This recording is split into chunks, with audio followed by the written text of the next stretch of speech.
Hello students, आज हम लोग क्लास 11th का सबसे पहले चैप्टर का पहला लेक्चर अटेंड करने जा रहे हैं।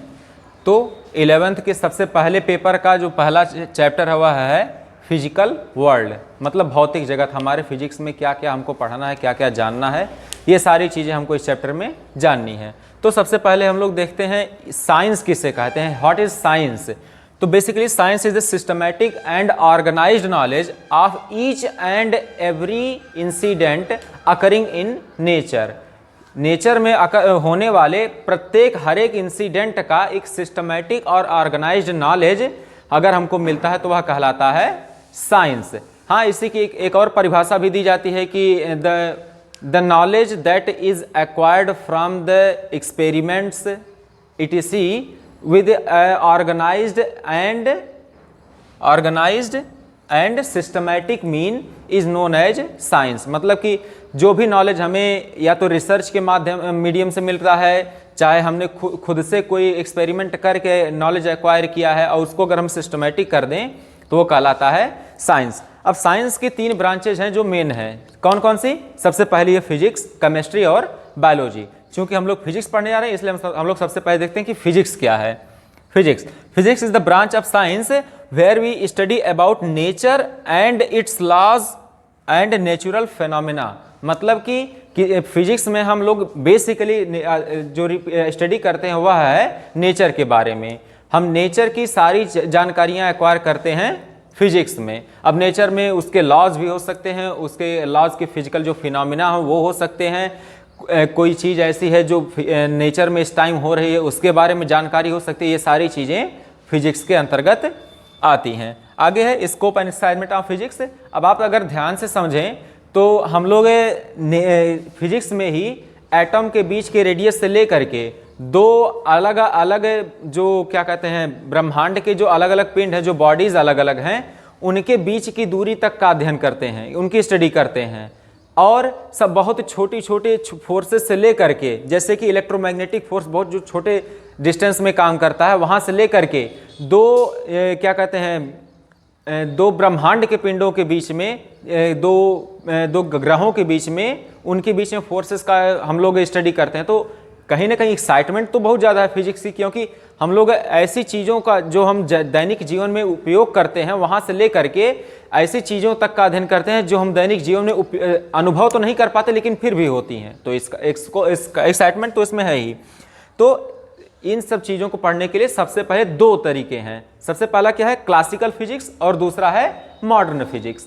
अगर मैं आपको बताऊं तो क्लासिकल फिजिक्स और मॉडर्न फिजिक्स में अंतर बताना हो एक शब्द में, तो सबसे पहला अंतर बताया जा सकता है कि क्लासिकल फिजिक्स वो फिजिक्स है जहां पर न्यूटन के सारे लॉज, जो न्यूटन के 3 लॉज थे, वो एकदम एक्यूरेटली होल्ड होते हैं। मतलब कि जो उनके law of inertia, law of force and law of action and reaction, तीनों जो लॉ थे, ये अगर किसी फिजिक्स के किसी ब्रांच में गुड होल्ड होते हैं, मतलब अच्छे तरीके से काम करते हैं, तो वो कहलाती है क्लासिकल फिजिक्स। या फिर अगर इसी को दूसरे भाषा में हम कहना चाहें कि तो ऐसी बॉडी इसका हम इसमें अध्ययन करते हैं जो लाइट की स्पीड से बहुत कम स्पीड से ट्रेवल कर सकती हैं। मतलब कि जैसे जो बहुत बड़ी चीज़ें होंगी जिनका मास बहुत ज़्यादा होगा, उनकी वेलोसिटी बहुत कम होगी। तो हम क्लासिकल फिजिक्स में सिर्फ उन्हीं चीज़ों का अध्ययन करते हैं जो लाइट की स्पीड से बहुत कम वेलोसिटी से ट्रेवल करती हैं। जैसे कि क्लासिकल फिजिक्स में होगा मैकेनिक्स होगी, ऑप्टिक्स होगी, थर्मोडायनेमिक्स होगी, और भी कई ब्रांचेज हैं जो हम इस क्लासिकल फिजिक्स में पढ़ेंगे। दूसरा है क्वांटम फिजिक्स। क्वांटम फिजिक्स में अगर एक भाषा में भी इसको भी हम डेराइव करना चाहें तो क्वांटम फिजिक्स वो फिजिक्स होती है जहां पर न्यूटन के लॉज वायर्ड हो जाते हैं, न्यूटन के लॉ होल्ड नहीं करते हैं। या फिर दूसरी भाषा में कहें तो हम क्वांटम फिजिक्स में ऐसे चीज़ों का अध्ययन करते हैं, ऐसी बॉडीज का अध्ययन करते हैं, स्टडी करते हैं जो बहुत approximately near about speed of light की वेलोसिटी से ट्रेवल करती हैं। मतलब कि जिनकी ट्रेवल करने की स्पीड बहुत ज़्यादा होती है, वो क्वांटम मैकेनिक्स के अंतर्गत पढ़ी जाती हैं। ठीक है। अब इसके बाद अगर हम दोनों में डिफरेंस बताना चाहें तो हम आपको एक डिफरेंस बता दिए कि क्लासिकल फिजिक्स में जो न्यूटन के लॉज हैं वो होल्ड होते हैं और क्वांटम फिजिक्स में न्यूटन के लॉज होल्ड नहीं होते हैं। और दूसरा है कि क्लासिकल फिजिक्स में स्टडी करते हुए हम ऐसे ऑब्जेक्ट, ऐसी बॉडीज की स्टडी करते हैं कि जो लाइट की स्पीड से बहुत कम स्पीड से ट्रैवल करती हैं। और वहीं क्वांटम मैकेनिक्स में क्या, क्वांटम फिजिक्स में क्या होता है कि ऐसी बॉडीज का हम लोग की स्टडी करते हैं कि जो लाइट की स्पीड से अप्रॉक्सीमेट, बहुत ही नज़दीक जा करके उनकी वेलोसिटी से ट्रैवल करती हैं। ठीक है, अब हम लोग आगे देखते हैं फंडामेंटल फोर्सेस। फिजिक्स में कुल मिलाकर के 4 फंडामेंटल फोर्सेस हैं जो काम करते हैं। ठीक है, तो स्टूडेंट्स हम पढ़ेंगे अपने फिजिक्स में फंडामेंटल फोर्सेस के बारे में। हमारे नेचर में 4 फंडामेंटल फोर्सेस हैं जो हर एक प्रकार के फोर्स को डिफाइन करते हैं। कौन कौन से हैं? सबसे पहला है ग्रेविटेशनल फोर्स। हमारे ब्रह्मांड में कोई भी 2 बॉडीज अगर उनमें कुछ ना कुछ मास है, चाहे थोड़ा सा भी मास हो, तो वो एक दूसरे को एक ग्रेविटेशनल फोर्स के द्वारा अट्रैक्ट करती हैं। और वो फोर्स कितना होता है? F = G m1 m2 अपान स्मॉल r का स्क्वायर, जहां पे G क्या है? G एक ग्रेविटेशनल कांस्टेंट है, m1 मतलब पहले बॉडी का मास, m2 मतलब दूसरे बॉडी का मास, और r मतलब उनके बीच की दूरी। तो ये जो होता है ये टोटल उनके बीच में फोर्स होता है। और अगर आप ध्यान से देख पाएं तो देख रहे हैं कि अगर उन बॉडीज के मासेस कम हैं, उन दोनों बॉडीज के मास कम होंगे तो उनके बीच में लगने वाला फोर्स भी कम होगा। और अगर उन दोनों बॉडी के मासेस ज्यादा होंगे तो उनके बीच में लगने वाला फोर्स भी ज्यादा होगा। वैसे ही आर के लिए भी है, अगर आर का मान उनके बीच में ज्यादा है, आर का मान अगर ज्यादा है तो जो फोर्स होगा ग्रेविटेशनल फोर्स वो कम होगा। और अगर आर का मान कम है, मतलब वो दोनों बॉडीज नजदीक हैं, वो दोनों चीजें नजदीक हैं, तो उनके बीच में जो फोर्स होगा उसका मान ज्यादा होगा। अगर हम बात करें अगले फोर्स के बारे में तो वह है इलेक्ट्रोमैग्नेटिक फोर्स। इलेक्ट्रोमैग्नेटिक फोर्स क्या होता है? ये 2 चार्ज पार्टिकल के बीच में लगने वाला फोर्स है, चाहे वो रेस्ट में हो और चाहे वो मोशन में हो। अगर वो दोनों चार्जेस रेस्ट में हैं तो उनके बीच में जो लगने वाला फोर्स होता है वह कहलाता है इलेक्ट्रोस्टैटिक फोर्स। Electrostatic force. और अगर वही दोनों चार्ज मोशन कर रहे हैं तो उसको हम लोग कहते हैं electromagnetic force. Electromagnetic force.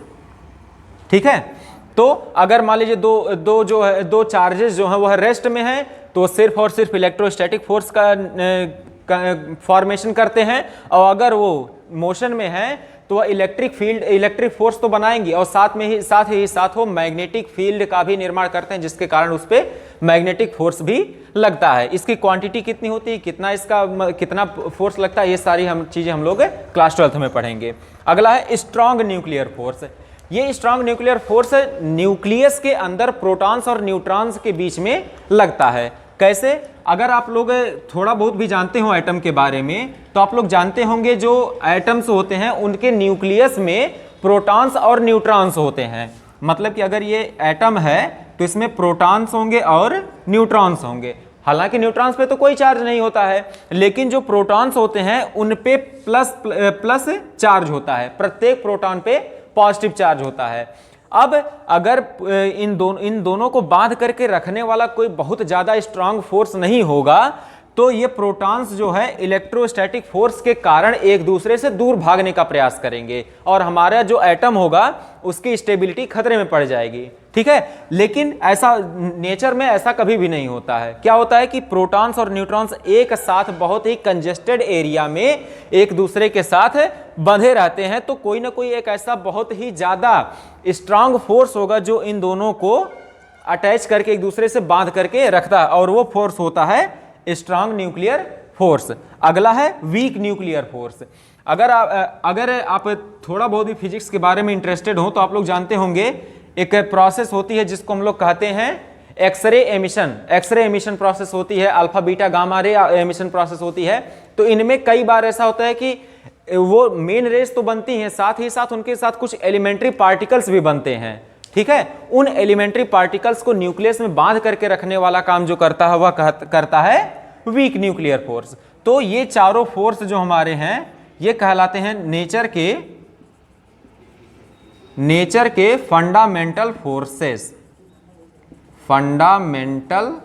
Forces. ठीक है, ये चारों फोर्स हमारे फंडामेंटल फोर्सेस के अंडर में आते हैं। आगे हम लोग देखते हैं नेचर ऑफ फिजिकल लॉ। हमारे फिजिक्स में कुछ ऐसी क्वांटिटीज हैं जो कि कांस्टेंट रहती हैं। जैसे सबसे पहले क्वांटिटी क्या है, लॉ ऑफ एनर्जी, और इसकी एनर्जी को कांस्टेंट रखने का जो रूल है वह कहलाता है law of conservation of energy. तो एनर्जी के रूल, अगर law of conservation of energy की हम बात करें तो law of conservation of energy कहता है कि energy neither can be created nor can be destroyed. मतलब कि एनर्जी को ना तो उत्पन्न किया जा सकता और ना ही नष्ट किया जा सकता है, बल्कि यह एक फॉर्म से दूसरे फॉर्म में कन्वर्ट हो जाती है। या फिर अगर इसी को हम एक और भाषा में कहना चाहें तो कहते हैं कि total energy of an isolated system is always constant. इसका मतलब क्या है कि अगर कोई आइसोलेटेड सिस्टम है, आइसोलेटेड सिस्टम कोई है, आइसोलेटेड मतलब होना कि वह किसी और चीज से इंटरेक्ट नहीं कर पा रहा है, तो अगर ऐसा कोई भी सिस्टम है तो उसकी जो टोटल एनर्जी होगी वह हमेशा कांस्टेंट होगी। दूसरा है law of conservation of mass energy. Mass energy conservation कहता है कि किसी भी बॉडी का मास और एनर्जी ये दोनों मिल करके हमेशा कंजर्व रहते हैं। मतलब कि अगर किसी बॉडी का मास m है और उसकी एनर्जी E है तो इन दोनों का जो सम होगा वह कांस्टेंट होगा। मतलब कि मास एनर्जी में कन्वर्ट हो सकता है, एनर्जी मास में कन्वर्ट हो सकती है, लेकिन किसी भी आइसोलेटेड बॉडी के लिए इन दोनों का जो सम होगा वह हमेशा एक जैसा होगा। अगर मास एनर्जी में कन्वर्ट हुआ तो मास के इक्विवेलेंट एनर्जी होगी और उसको जब हम जोड़ेंगे आपस में तो वो फिर से दोनों एक कांस्टेंट राशि ही, कांस्टेंट क्वांटिटी ही देंगे। ठीक है, और मास को एनर्जी में कन्वर्ट करने के लिए या फिर एनर्जी को मास में कन्वर्ट करने के लिए अल्बर्ट आइंस्टीन ने एक इक्वेशन दिया था E = mc²। इसको हम लोग आइंस्टीन का मास एनर्जी इक्विवेलेंस कहते हैं, जहां पे E है एनर्जी की मात्रा, m है मास और c है स्पीड ऑफ लाइट। ठीक है, यहां पे आप देख सकते हैं कि m के अगर m मास को एनर्जी में कन्वर्ट करना है तो हमको c² से उसको मल्टीप्लाई करना पड़ता है। अगला है law of conservation of linear momentum. यह कहता है कि अगर कोई बॉडी है उस पर कोई एक्सटर्नल फोर्स नहीं कार्य कर रहा है, मतलब कि कोई भी बॉडी है उस पर कोई एक्सटर्नल फोर्स एक्ट नहीं कर रहा है, तो उस बॉडी का जो टोटल लीनियर मोमेंटम होगा वह हमेशा कंजर्व्ड होगा। ठीक है, लीनियर मोमेंटम हमेशा कंजर्व्ड होगा। इसके बारे में जो भी होगा, जो भी सिस्टम है वो सारी हमें आगे की चैप्टर्स में बहुत ही विस्तार में पढ़नी है। अगला law of conservation of angular momentum. यह कहता है कि अगर किसी भी बॉडी पर या फिर किसी भी रोटेटिंग बॉडी पर कोई एक्सटर्नल टॉर्क नहीं काम कर रहा है, अगर किसी भी रोटेटिंग बॉडी पर कोई एक्सटर्नल टॉर्क काम नहीं कर रहा है तो उसका जो टोटल एंगुलर मोमेंटम होगा J वह हमेशा कांस्टेंट रहता है। ठीक है, और इसका जो आखिरी रूल है वह कहता है law of conservation of charge. Law of conservation of charge कहता है कि the charges can neither be created nor be destroyed but they can be shifted from one body to another body. इसका मतलब क्या है कि एक बॉडी से दूसरे बॉडी पर हमको चार्ज अगर ट्रांसफर करना तो वो तो हो जाएगा, लेकिन अगर हमें किसी बॉडी पर चार्ज उत्पन्न करना, चार्ज क्रिएट करना है तो उस चार्ज को क्रिएट करना पॉसिबल नहीं है, बल्कि हम उसमें से कुछ क्वांटिटीज, कुछ चीजों को, इलेक्ट्रॉन्स को निकाल करके, चाहे प्रोटॉन्स को निकाल करके हम लोग उस पर चार्ज क्रिएट कर सकते हैं। इसी का एक और भाषा में भी हम लोग कहते हैं कि total charge of an isolated system is always conserved. तो इसके बाद आप लोगों का जो फिजिक्स का पहला चैप्टर वो समाप्त होता है। फिजिक्स का सेकंड चैप्टर वो हम लोग अगले लेक्चर में पढ़ेंगे। Thank you.